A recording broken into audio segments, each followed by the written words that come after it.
Kidunia katika ajali iliyohusisha gari hilo na gari jingine ndogo kwenye eneo la Kange Sheli nje kidogo ya jiji la Tanga.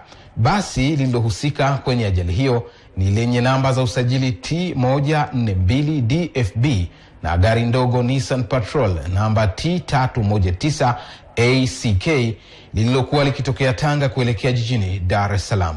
Taarifa zaidi na Mbonea Herman. Ajali hii imetokea majira ya saa 12 za asubuhi wakati gari hili likielekea kwenye kituo kikuu cha mabasi cha Tanga kuchukua abiria na kuendelea na safari yake ya mkoani Dodoma. Kabla ya kufika kituoni hapo, ajali ikatokea kama wanavyoelezea mashuhuda wa tukio hilo.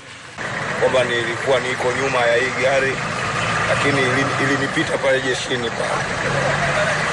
Kunde sio nani wanasogea mbele, ndio nakuta kuna gari ndogo ambayo ilikuwa inatokea Sheri. Kwamba bwana aligongana gari inayotoka Sheri, kwamba ndio akayumba moja kwa moja mpaka ndio kama hivyo umeiona ajali yenyewe jinsi iliyotokea.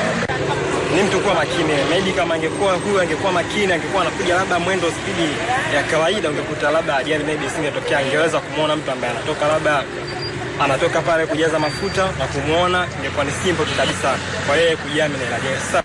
Mashuhuda wa tukio hilo wanasema dereva wa gari dogo alikuwa Sheli na aliingia barabarani bila kuangalia kulia na kushoto, lakini dereva wa gari hilo akapinga kauli za mashuhuda hao. Sijatoka Sheli, nimetoka Tanga naenda moja kwa moja Dar es Salaam. Basi lina overtake mbele, kuna gari nyingine ndogo inakwenda Tanga. Kwa katika ku overtake amerudi amegonga gari yangu nyuma. Nimeyumba, amekuja amegonga mbele, ndio tukateleza tukaenda mpaka kule Shimoni na yeye akaenda kuanguka mbele. Mfanyakazi alikuwa kwenye kituo hicho cha mafuta kwa wakati huo akazungumzia aliyoyaona. Aliingia kabisa ndani.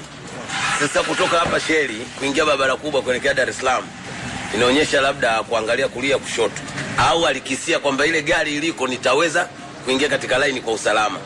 Na hii basi abiria Tashirifu ilikuwa spidi, ikawa amempushi ule na kupoteza mwelekeo kuanguka pembeni kabisa. SUMATRA nao wakasema upo muhimu wa kuvaa mikanda kwa madereva pamoja na abiria wao, kwa kuwa huenda kifo hicho kisingetokea kama dereva huyo angekuwa amevaa mkanda. Sababu huyu dereva kufunga mkanda, ina maana angekuwa amefunga mkanda, ina maana ya matatizo yote yangekuwa yametokea. Kwa hiyo ninaomba madereva wote wanapokuwa wanaendesha magari wafunge mikanda. Ajali hii imesababisha kifo cha dereva wa kampuni ya gari hili la Tashirifu. Lilikuwa likitokea Tanga likielekea Dodoma. Asubuhi ameaga familia yake, lakini haya ndio yamemkuta. Ona Herman,